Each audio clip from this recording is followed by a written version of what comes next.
mokonzi ekolo mono afundaka bato aye. Mutali boso na funda ministre tourisme.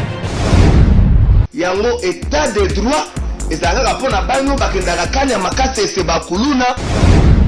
Directeur AI ya Transco ozana wana AI bakonfirma mpe yo te mais tala makambo ozosala eteni longondo dossier sans suite.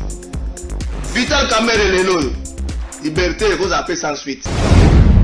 Gouvernement aza na vacances to aza na mosala po bamoni ministre ya transport azonga naloba na expression bandeko na biso ya Zimbabwe balobaka na Zimbabwe kotambola tamawe yango kufuamba fuamba. Donc ministre ya transport kotambola tambola na Kisangani.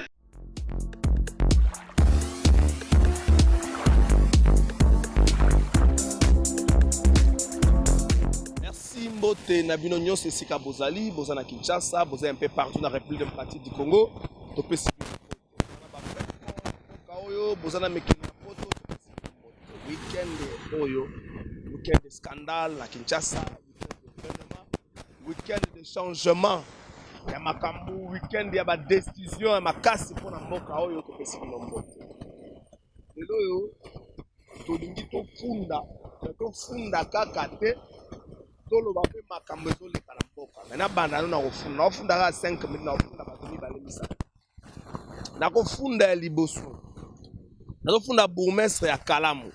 Pourquoi nazofunda bourgmestre ya Kalamu? Cette semaine je pris le goût ya kokende ti liboso ya résidence na ye makambo nga na Monique na balabala na Kimbangu, je crois na 6e rue makambo nga na moni na résidence ndenge mbule beti le roi samedi ya lelo 15 janvier ndenge mbule beti ye mo na ndako na kokobima. Et bon ce qui bourgmestre ya kokobima te baninga mususu ya commune ba kovivre ndenge ni na fundi bourgmestre moto mibale na kofunda ba combattant dans son ensemble, ba combattant baza komibenga ba communicateur ya parti. Ba communicateur te o baleka na ba TV te ba communicateur ko ba vanda na ba parlement debout. Afundi bango pwani. Pour depuis un certain temps ba communicateur ba se constituer la structure moko étatique. Ba komi ko luka ba contrôler ba mandataire public, ba komi ko luka ba contrôler ba commune, ba komi ko luka ba contrôler ba structure rebelle moko. Cette manière de faire eza ko déranger la bonne marche du pays. Na fundi bango, j'espère que tata mokonza zoyo kambela na biso nenga yoki mbela na biso na makambo to funda ye mususu akosala eloko. Mutu susta ko funda awa. D'ailleurs ko funda ba député ya Union Sacrée. Na yambi député moko za Union Sacrée sur le plateau. Adolphe Lobas ayebi singa ke ba député ya Union Sacrée bazalaka na $1000 lokola prime d'appartenance à Union Sacrée. Na swani na député moko ya Union Sacrée na boyi kotanga kombo na yawa. Ayebi singa ote bonatangi kombo na honorable Tingi Pululu. Ayebi singa ote makambo na bozolo ba boza fondé na tunie honorable yebi sangai. Est-ce que bozwaka $1000 de prime comme appartenance na bino na Union Sacrée? Honorable Ebsinge zali manque d'argument. Tu ne manque d'argument pour motune zali mabe, tu manque d'argument pour bolingo répondre te. La fundi ba député Union Sacrée za mokonzi ekolo tala oyo ko vérifier na soki bazwaka $1000 comme prime d'appartenance à Union Sacrée. $1000 ngo ba libelaka ngo ndenge nini e utelaka wapi. Na soki sa Jean-Marc Kabund par rapport à makambo ya comportement na ye ko funda ye zo sala pasi pour te nangongo azape na pasi na fundi Jean-Marc Kabund. Nous espérons que ce qui lui est arrivé, les hommes là, peut-être qu'il y a une résidence d'ailleurs. Là-bas, il y a un fonds Jean-Marc Kabund, mais il y a un fonds d'appel par élément à gérer. Peu importe les Camerounais qui se faire justice, il y a une résidence d'ailleurs, il y a un fonds de bango. Il y a clôturé par étape au fond de Maramboana. Mais tout bête à moi, une dizaine de minutes, les solos, il y a Makambozo les Kanamboka. Ça fait toi, on a balabala, on a mis tout le monde, on a mis tout le monde, on a balabala, tout ça dans. Roméo Avenue à sous une avenue na bosani comment hein avenue de la justice, donc une avenue après boulevard du 30 juin, tu vois une avenue de la justice, premier shopping mall les awana na sima na biso paysage moko bien ba fleur to kiti boy makambo bele. Il y a un climat de méfiance na classe politique na biso na Ngongo, surtout dans l'Union Sacrée, un climat de méfiance. L'Union Sacrée Kabwani na bato baza na ngambo ya IDPS Kabwani na biteni mibale. Ndenge moko pe IDPS Kabwani na biteni mibale. Les pro-Kabund et les anti-Kabund. Ceux qui sont anti-Kabund sont jusque-là pro-Fachi, donc pro-président de la République. Les pro-Kaboun, ils ont constitué na banane. Les pro-Kaboun, ceux qui sont dans le Parlement, ils ont constitué na député Oyo Balongwaki FCC. Bakati qui bagina union sacrée ça va parti politique. Ba député wana na minto ba ça va pro-Kaboun pour pas mona Kaboun déjà marque na ko bunde la bango pour être bazokoka kozwa oyo ezaki promesse oyo ezalaki accord pour na bango. Ndenge bakotaki na union sacrée Kabunda jamais kabundelaka bango bamususu bia bazalaki banommé baministre bamususu bazala nommé bamandataire public bango wana bazo constituer le pro Kabunda na niveau ya assemblée nationale ezali badepute oyo bauti FCC soki opusi mwa moke eza mpe na badepute mosusu bazali ya UDPS mais qui se sent pas être de poids lourd politiquement baza bapoids mouche bango wana mpe bazali kosoutenir de Jean-Marc Kabunda. Mais ceux qui ont une histoire à l'UDPS, ceux qui ont combattu à l'UDPS, ils ont soutenir Yété, bango basali ba anti-Kabound, jusque là ba pro-Fachi. Mais donc, quitte na 4 y a parti. Na 4 y a parti, il y a aujourd'hui un groupe de jeunes, Oyo, de Jean-Marc Kabound, le secrétaire général Nanou, et puis le président AI à l'UDPS, a mécanique pour promouvoir Batouana, bazo soutenir Yé. Mais le reste des combattants, la majeure partie des combattants, Oyo, va se retrouver dans nous. Oyo, pour na bango depuis pouvoir et banda, bazwa mosalate, bazwa l'orote, bango bazali ba anti-Kabound. Wana klimezo régné na kati. Il dépêche pour na kati arène en politique congolaise. Si ko na kati ya makambo wana, conséquence nango ezali. Ezake, na sima ya annonce ya démission na ye, to monaki bomonaki na bilili ndenge président de l'Assemblée nationale. Azo mekama moko jouer au sapeur pompier à Bonde là mais jusque la dernière nouvelle Jean-Marc Kabound mettait pression na démission à Longwe président premier vice-président de l'Assemblée nationale donc automatiquement na nenga komela ki yango soko tale François azo ba une page de fungwami oyo kozala ekotongama na pasi ya motokina ndenge ko lobata ndenge moko boke Jean-Marc Kabound azo longa presque IDPS et soka azo longa IDPS a commis d'office opposé à Félix Tshisekedi. Comment na ye opposé à Félix Tshisekedi et la kisiki la manière dont bandeko a combattre parce que se comporter na bandeko mususu ba ko se comporter pe bongo et pas Jean-Marc Kabound avant na pusaka ndeko nanga soko sana moto ya makasi na kati ya lopango to pembe na yo kotika ka eta beta ka batu to poza na mwana moko tia ka eta finga ka fika mikolo mususu po lobby akoya ko finga pe yo moko moto makasi ozo tika beta ka batu ça pour autant intervenir akobeta pe yo moko lobby lelo yo du fait que Jean-Marc Kabound a laissé faire ba combattre IDPS na ba comportement mususu excessif lelo makambo ana pe ko komela ye olandaki bo mona ndenge ba force de progrès bazali ko ba bango bazali ba anti Kabound bazali ba pro-Fachi comportement na ko komela ye mais tout pour ça la carte est ignorante. La carte est ignorante que démission à Jean-Marc Kabound pour sa première vice-président et fragiliser Makambo. L'union sacrée est comme un problème. Et comme un problème point.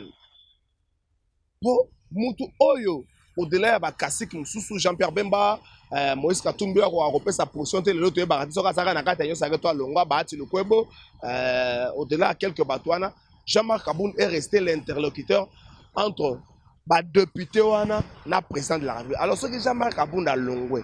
Et l'ingo la que cordon ombilical entre Félix Tshisekedi na ba député wana et katani. Comme conséquence, déjà union sacrée dans la première structuration, union sacrée rekota mbilinga mutu nyonso a ko fonctionner na ndenge na ye. Du fait que mutu nyonso a ko fonctionner na ndenge na ye, il y aura beaucoup au ba ko sala ba indécis.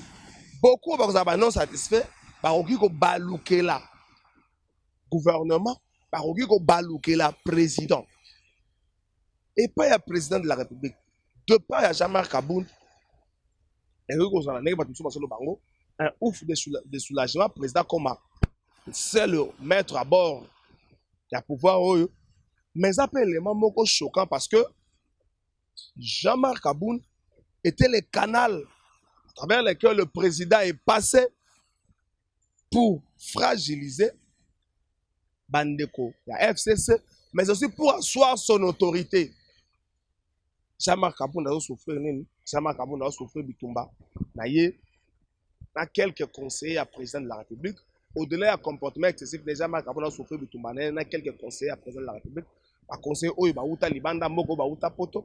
oyo awa bato babunda na Kinshasa bazo supporter te bazo ba conseiller na ba sala musala mabe Jean-Marc Kabund azali mur oyo atelemelaka bango po ba piétiner bandeko mosusu wa te bandeko wana position Jean-Marc Kabund na ngwana mito bazo luka ba enfoncer de plus wana eloko aliposo eloko amibale na kati ya mandat ya président kofungola kaka champ de bataille moko moi un peu plus akoma na bitumba ebele soki Jean-Marc Kabund akomi opposant na ye akozana bitumba zaka nango liboso na Fayulu bitumba za nango na Kabila akobakisa bitumba za nango na Jean-Marc Kabund na kati ya union sakaza na bitumba na Moïse Katumbi oyo tokoki kobomba te bino sobo maza pe na bitumba na Matata Ponyo.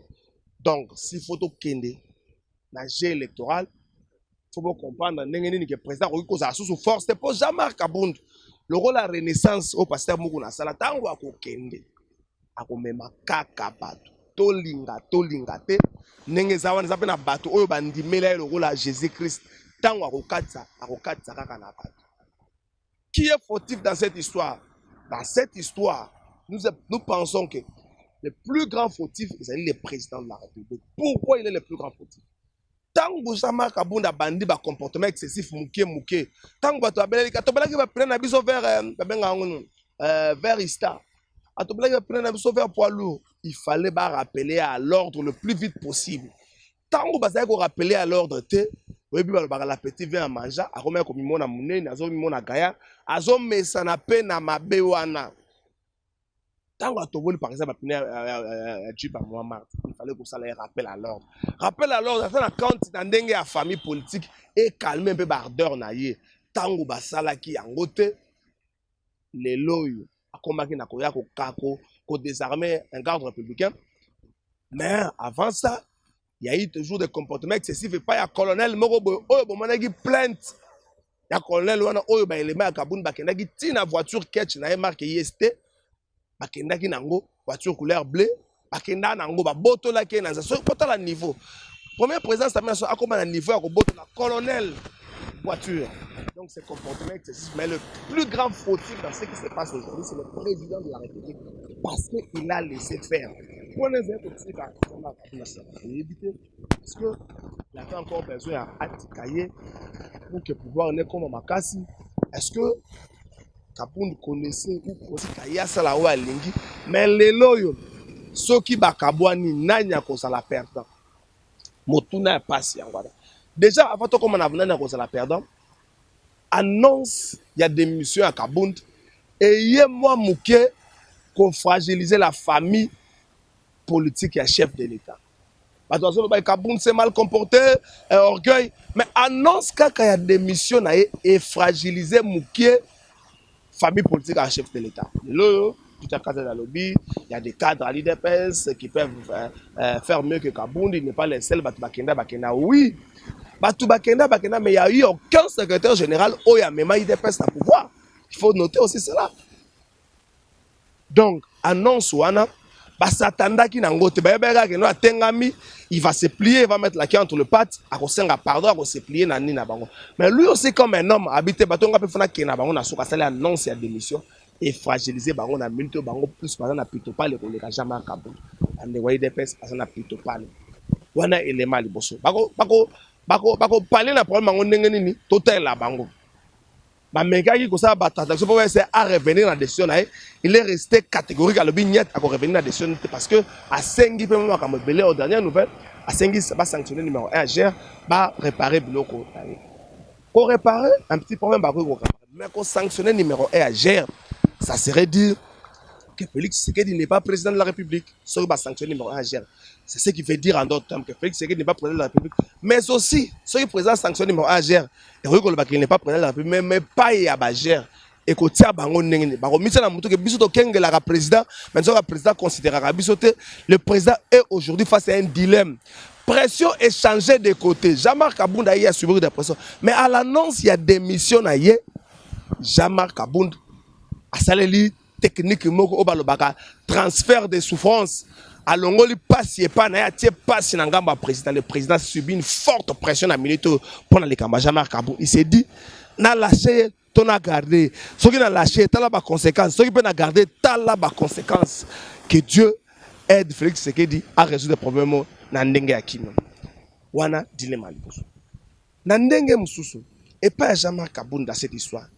Il serait perdant pourquoi? Il serait perdant parce que il s'est construit une notoriété, il s'est construit une personnalité, il s'est construit un charisme en étant premier vice-président de l'Assemblée nationale et en étant presque patron il y a union sacrée dans le niveau de l'Assemblée nationale. Il faut qu'on se le dise, Jean-Marc Aboun est patron de l'union sacrée, qu'on est quand même président de l'Assemblée nationale, dans le niveau de l'Assemblée nationale, qu'il est le patron de l'union sacrée dans l'Assemblée nationale, plus que même le président de l'Assemblée nationale. C'est à travers lui que toutes les décisions ont été l'union sacrée dans le niveau de l'Assemblée nationale et soit Maka. Et il sera fragilisé comment? Ce qui a sous la poste sur un premier vice-président et qui a quitté l'union sacrée, téléphone est sonné, et les réseaux qui s'est construit autour de lui et qu'on s'est fragilisé, mingi ba qu'on s'est retiré na bango. Il n'aura plus le même contact, il n'aura plus le même pouvoir. Il va se fragiliser en termes de contact, il va se fragiliser en termes de pouvoir. Et ça serait pour lui très et trop difficile de construire et de recommencer une nouvelle vie. Alors, en tant qu'homme, en tant qu'humain, il peut recommencer une nouvelle vie.